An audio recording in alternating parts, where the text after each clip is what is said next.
We are living in a world where you are finally being more rewarded for being more authentic.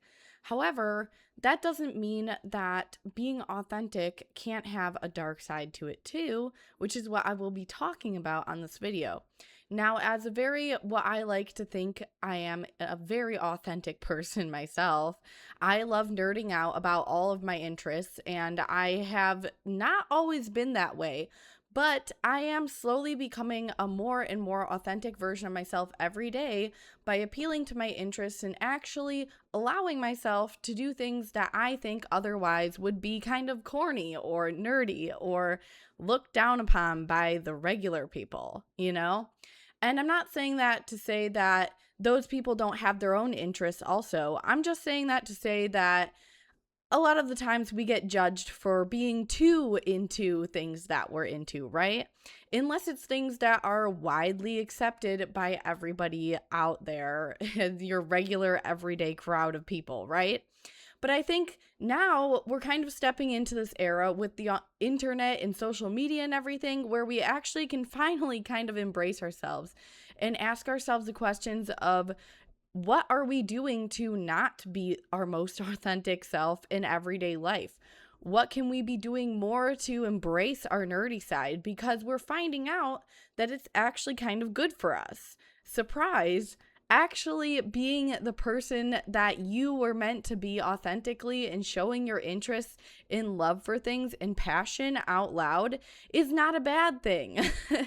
This is something that I feel like I'm loving about this new generation and era we're stepping into, but I also think that there is some widely overlooked dark sides to being authentic, and I feel like one of them can actually kind of surprise you. Now, while it's awesome that we're accepting this more of ourselves and our actual personalities more and not being forced into little boxes and everything, I feel like I went through an interesting transition when I came out as more authentic to the world, and I went through my own little version of transformation, and I was finally able to embrace being fully nerdy. I kind of went through a really weird thing that I actually have been really thinking about lately. And I feel like not a lot of people talk about it. Not a lot of people talk about how when you start off your journey to growing more authentic, you actually kind of are supposed to realize, or at least I did, that you are in a box. You're kind of trapped in this little box that society or where you grew up from kind of put you in, and that's a problem. The immediate reaction to that is kind of like, oh no, I need to get out of here. However, I noticed that I kind of had to slowly embrace my authenticity and show my true self, or else I would be overwhelming myself. Because guess what? The biggest person that judges us when we're going through this transformation is actually not the people around us, it's probably ourselves. I noticed that I was judging myself for doing things like going to Comic Cons or being interested in anime and actually showing it by, oh no, wearing it on a t-shirt. Goodness knows you don't want to be putting that into other people's faces, your interests and stuff like that, you know? But all this being said, it was a very slow transition for me because when I did jump into it, I jumped into it hard. But then I ended up actually thinking, damn, you're really corny, and being the own judge of myself. And I kind of had to go through some of these battles and shadow sides of myself that I didn't even know were suppressing myself, you know? This could be kind of like a younger child work thing, but I'm not going to go into the therapist type sides of it, okay? I'm just telling you my account on how I became more authentic. However, like I said, you do realize you are in this little box that society has put you in, and maybe you kind of even force yourself in there yourself. And I feel like that's kind of what I realized, because when I did start wanting to be more authentic, I started judging myself. I actually was the one, like I said, telling myself maybe not wear that, it kind of looks weird, or maybe this is too out there for people around me. Maybe they're not going to really accept me. Well, who cares anyways? But, you know, that's something that we kind of need to get over ourselves and embrace. And I feel like when I started embracing more of an authentic side of myself, These are the things that I realized that I needed to kind of let up on myself. So it's something that I took kind of slowly after realizing that. And I had to kind of, if you're good with jumping all in, that's good for you. I think that actually means that you're not as, I'm not going to say broken as I was, but as accepting of thyself as I was. Or, I mean, you are as accepting of yourself more than I was at that time. But it all depends on where you grew up on, how you grew up, what lessons you were taught growing up, and what you kind of got shown as you were growing up was okay and what was not okay. Now, that all is talking about the accepted part of society that you kind of like, a lot of us will grow into. And, there's the trends and everything that are widely known and shit like that we kind of got to trudge through to find our authentic selves. Now, one of the things that I actually realized was that I was a very diverse form of authentic. I think a lot of people, which is kind of my number one point here in this video, a lot of people actually go into it thinking that authentic means embracing one part of yourself, or not exactly, they think that being authentic is going to be embracing your love for anime or something like that. Now, while this is being authentic to yourself, it's also kind of not being authentic to your true self, as in you are not just the things that you like materialistically. You are things that you like, and the way of being is kind of like the authentic self.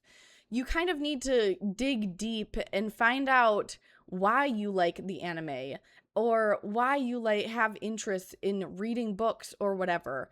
What is the part of you that enjoys that, And that kind of rolls into a lot of what I have to dig into in this video. So we're coming out of that box, that society that I've been talking about for the past few minutes, and I promise I'm moving on. However, one of the things that we move on to find out, or at least I did in my journey, was that I just went from one box to another. Now, part of it was, yes, associating my authentic self with my nerdy self, or just my interest in material life or something like that, And I had to kind of realize, no, that's not actually what it's about, being authentic and everything. It's the way that you embrace them. It's kind of like the way that you're putting yourself out into the world and embracing these things. So the interests are kind of just things that you have that you are embracing proudly and showing other people it's okay to embrace these yourself. But everybody embraces them differently.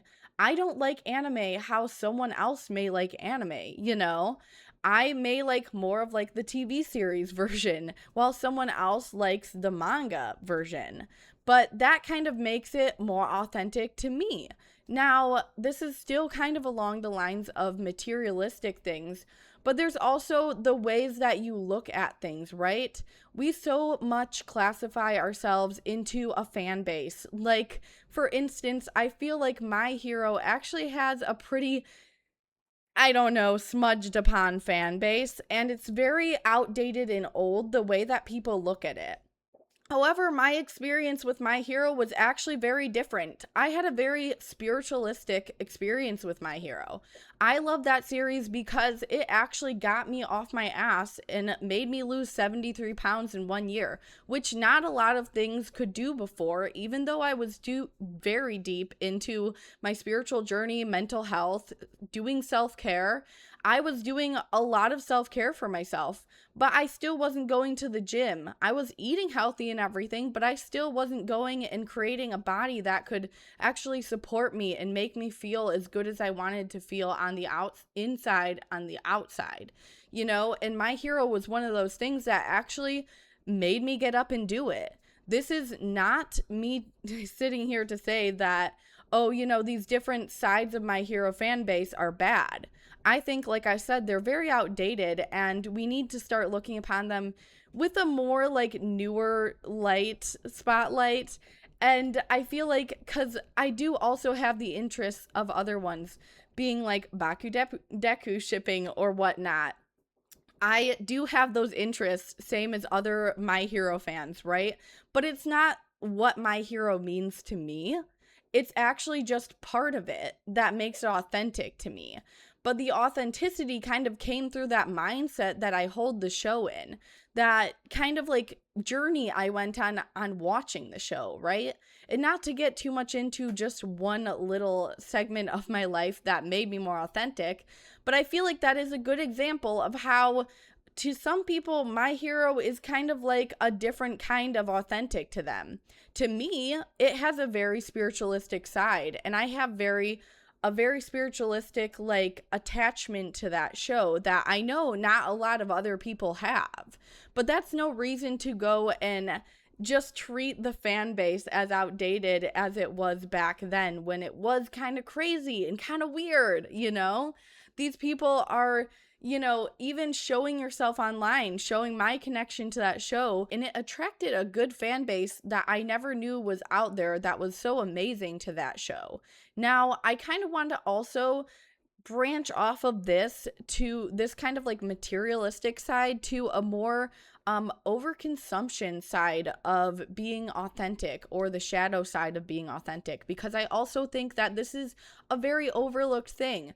Now, being as a lot of people are on social media and even just posting on Instagram to their family members or Facebook or whatnot, you kind of feel the need when you start being authentic to really want to show your authentic self outwardly.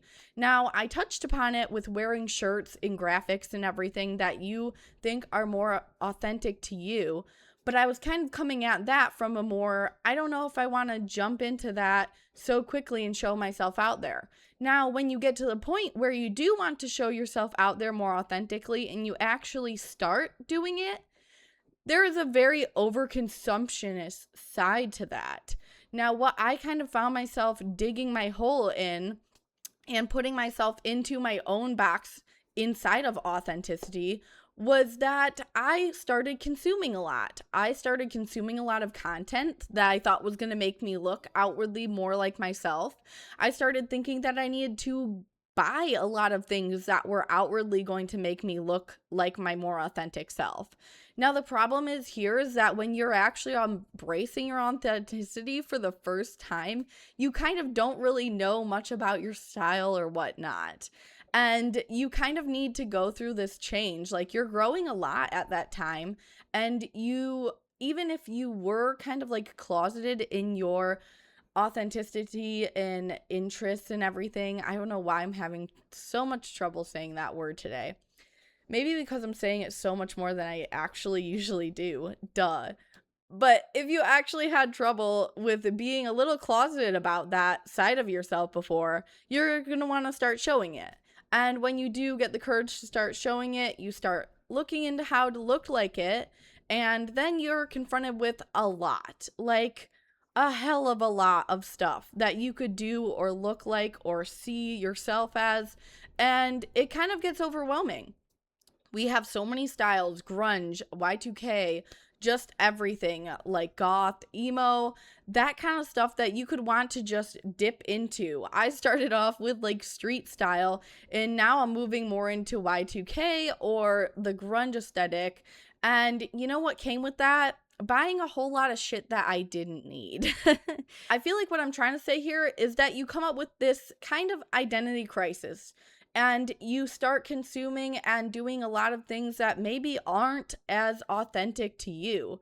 Maybe it's okay just liking that thing and not having to go out and overconsume or buy things that kind of make you look like that thing, right?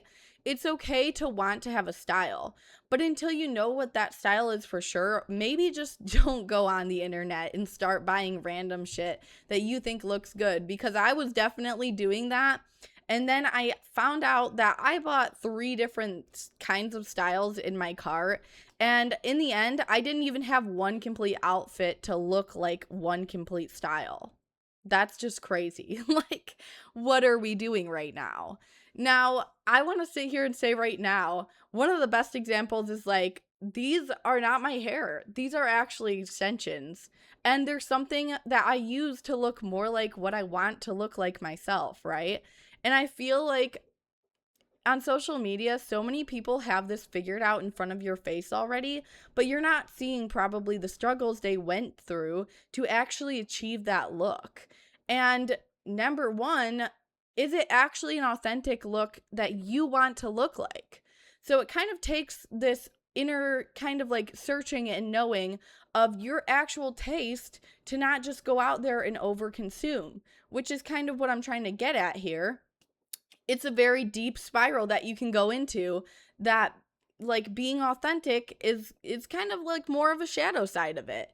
You can overly consume very easily, just as much as when you have regular or societal trendy things that you overconsumed on. It's kind of the same. You can find yourself in a box where you're over consuming things that you think are fulfilling your authenticity, and they're actually not. So that was a point that I kind of wanted to step on there, because nobody's really stepping on it, and I feel like I struggled with it a lot, and I still continue to struggle with it to this day. Now, that being said, we're kind of going towards the end of this video, but I do think that recently, as in a few months back, I was definitely being very authentic to myself, but I actually had to take a second to realize I wasn't really being authentic to myself in a way where I could be proud of it, right?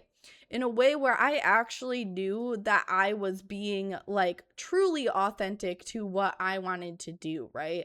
The way I was putting myself out there in the world was definitely showing more of my interests and everything.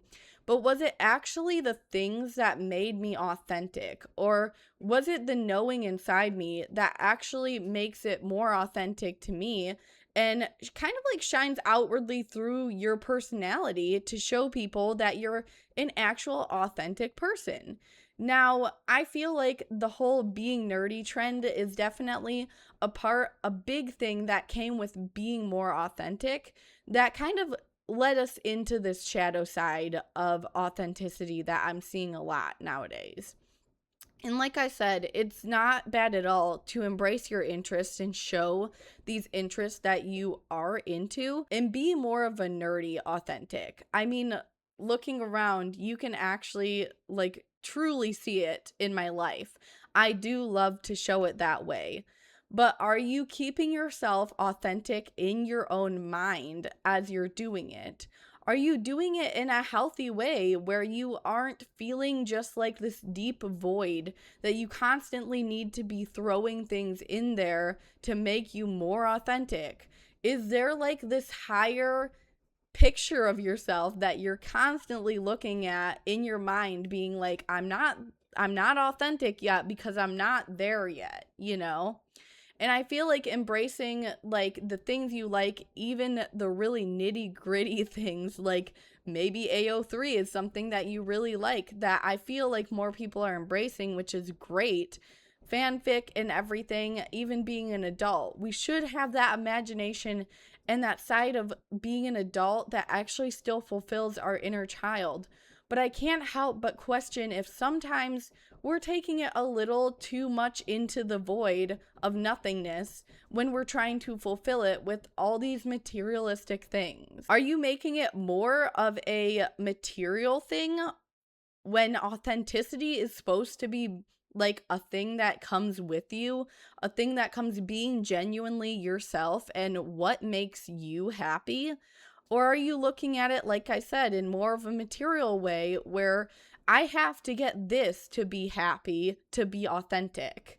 And that's something that I wanted to pose today to, I guess, the people watching this, to kind of put out there as a kind of thing that I went through, like I said, that I wanted to talk about a little bit more.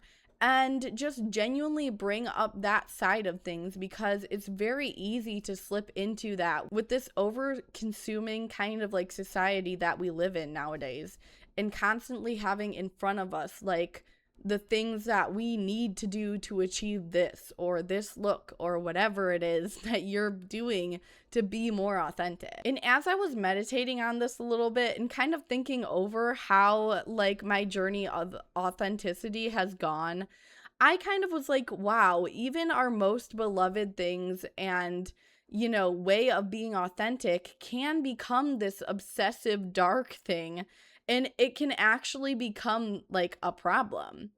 And I kind of found myself a few months ago in that box again of putting myself into this actual prison that I had created inside my authentic self. That sounds really bad, but if you get what I'm saying, like I was into the gym, I am into the gym. I'm into being healthy, counting my macros, watching anime, things like that. But I found myself watching edits on TikTok more than I was actually consuming anime. I found my attention span getting shorter for watching the actual series because I was always on TikTok or watching short YouTubes about it, or TikToks or Reels, I mean, is what I was going to say. And things like that were making it so my attention span so short I couldn't even actually enjoy anime anymore. I couldn't even enjoy sitting down and like consuming the story, right? And I fell into this side of it where I wanted to kind of like make myself look like these buff anime characters and everything, which is great. It's healthy for you to want something like that and to put effort into achieving it in those long-term goals. But I configured myself so far into this spiral of macros and what is more efficient and how I can do the most in a little amount of time, that I just kind of lost myself and my interest in everything. And it was all about this routine again, which is exactly what I was moving away from to become a more authentic version of myself. And a lot of the connections I had to these shows and things like that started getting worn over by this more societal way of looking at things. And that's just something I don't want to do anymore. And it's something that, if maybe you're unaware of it, kind of think over like your things that you love and why you love them in the first place, is what I did. And I ended up, and I'm still doing, to kind of correct that. And yeah, kind of got a little deep in this video, but I did want to put that out there because I really, really, really don't think it's being talked about enough about being authentic. Yes, in the end goal is to be authentic, but are we losing ourselves and our love for these things along the way when we just make it maybe about over consuming or material aspects or the way that you look?